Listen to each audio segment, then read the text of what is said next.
কুষ্টিয়ার দৌলতপুরের সীমান্তবর্তী এলাকা উদয়নগরে নদীগর্ভে বিলীন হয়ে গেছে বিজিবি ক্যাম্প, প্রাথমিক বিদ্যালয়, মসজিদ সহ অসংখ্য বসতভিটা।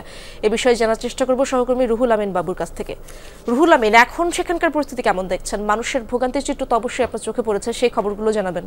এখন আমি ঠিক যেখানে রয়েছি এটি আর কয়েকদিন আগে কিন্তু এখানে এই পুরো বিজিবি ক্যাম্প অর্থাৎ উদয়নগর বিজিবি ক্যাম্পটি কিন্তু একেবারে দৃশ্যমান ছিল, যেটা এখন অদৃশ্য, অর্থাৎ এখানে কিছুই নেই।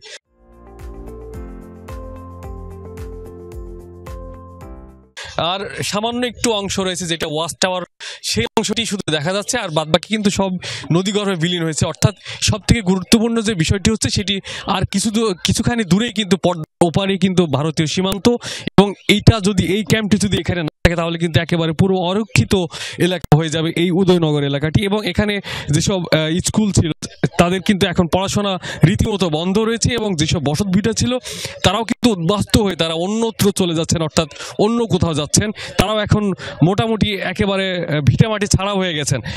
এখানে গত কয়েক বছর ধরে আসলে এই রকম ভাঙন ঝুঁকির মধ্যে ছিল এই উদয়নগর বিজিবি ক্যাম্পটি, এবং 70 কোটি টাকা ব্যয় একটি যে কর্মপরিকল্পনা দেওয়া হয়েছিল এবং প্রস্তাবনা দেওয়া হয়েছিল সেটিও কিন্তু আজ অবধি কিন্তু সে আলোর মুখ দেখেনি। যে কারণে কিন্তু আজকে এই একেবারে সীমান্তবর্তী এলাকায়, যেখানে নিরাপত্তার অনেক বড় একটা ঝুঁকি থেকে দেশের স্বার্থে আসলে, কিন্তু সেই জায়গাটি এখন অরক্ষিত অবস্থার মধ্যে রয়েছে। অর্থাৎ এখন পুরোপুরি এইটি যদি গুরুত্ব সহকারে উপর পর্যায় থেকে সরকারের উপর মহলে অবশ্যই এটি জানানো হয়েছিল, যেহেতু প্রস্তাব দেওয়া হয়েছিল, সেটি যদি আরও 1 বছর আগেই করা হতো তাহলে কিন্তু আজকের এই অবস্থা হতো না। কারণ তাহলে আজকে এই বিজিবি ক্যাম্প সহ আশেপাশে যেসব এলাকা রয়েছে সেগুলো কিন্তু সংরক্ষিত থাকতো। অর্থাৎ এখানে স্থায়ী একটি বাঁধ নির্মাণের দাবি কিন্তু রয়ে গেছে বিজিবি এবং স্থানীয় এলাকাবাসীর পক্ষ থেকে।